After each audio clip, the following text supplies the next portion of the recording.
বিসমিল্লাহির রহমানির রহিম। আসসালামু আলাইকুম। কেমন আছেন সবাই? আশা করছি খুব ভালো আছেন। আমিও ভালো আছি আলহামদুলিল্লাহ। বরাবরের মতো একটি ভিডিও নিয়ে হাজির হয়ে গেলাম আপনাদের মাঝে। তো সারাদিন কি রান্না করলাম সেটাই শেয়ার করব। আসলে সবগুলো রান্নাও শেয়ার করা হয় না, বেশি ভিডিও দিলে তো আপনারা দেখতে চাইবেন না, বেশি বড় ভিডিও আর কি। এই জন্য অল্প রান্না শেয়ার করি, আর যেদিন বেশি রান্না করি ওটা একটা 2 দিনে শেয়ার করা হয়। তো আমি এই যে কিছু মাছ ভেজে নিচ্ছি। তো এই মাছগুলো আমি ভর্তা করব, আর যে মেয়ের জন্য একটু ভেজে নিচ্ছি। ও যেহেতু ভর্তায় ঝাল বেশি হয়, মাছ ভর্তায় তো ঝাল কম দিলে আসলে খেতে ভালো লাগে না, তো এই জন্য আলাদা করে মাছ ভেজেই দিব।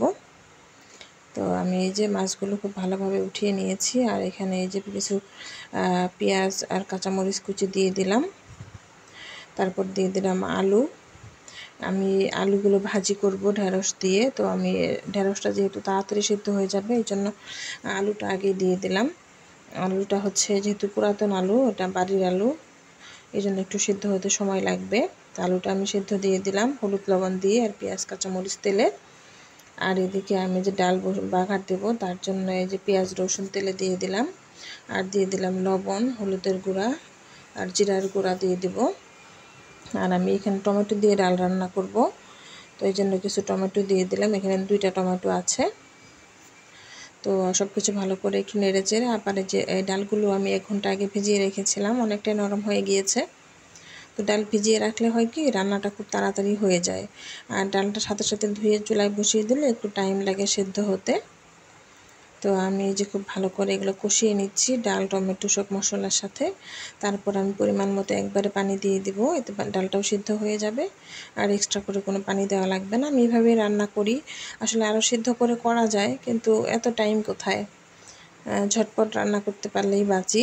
যেহেতু বাচ্চা একটু পর পর কিচেনে আসে, ওকে এটা দাও সেটা দাও আছেই ওর বায়না। তো আমি এদিকে এই যে ভাজিতে ঢেঁড়সগুলো দিয়ে দিলাম। আলুটা 5 মিনিট সেদ্ধ হয়েছিল। আর এই যে ডালটা একটু নেড়ে চেড়ে দিব যাতে বলকায় না পড়ে যায়। এটা আস্তে আস্তে সিদ্ধ হোক, আর আমি ভাজিটা খুব ভালোভাবে নেড়ে নেব। তো এই ভাজিটা হচ্ছে মানে আস্তে অল্প আঁচে ভাজতে হবে, ঠিক আছে। অনেকে আছে যে ভাজি করে সিদ্ধ হয় না বা পারে না, তো ভাজিটা অল্প আঁচে ঢেকে ঢেকে রান্না করবেন, সিদ্ধও হয়ে যাবে, তেলও কম লাগবে, আর এটা খেতেও ভালো হয় ভাজা ভাজা আর কি। তো আমি এই যে ডাল কুটনি দিয়ে একটু ভালো করে ঘুটে নিব। এখানে চামচ দিয়ে দিলেও হতো, কিন্তু ওই যে মেয়ে একটু মানে ডাল আস্তে থাকলে খাবে না, তো ভালো করে এই জন্য ঘুটে দিলাম। আর এই ডালটা এমনিতেও খুব ভালো সিদ্ধ হয়। তো কথা বলতে বলতে আমার রান্না করা হয়ে গেল।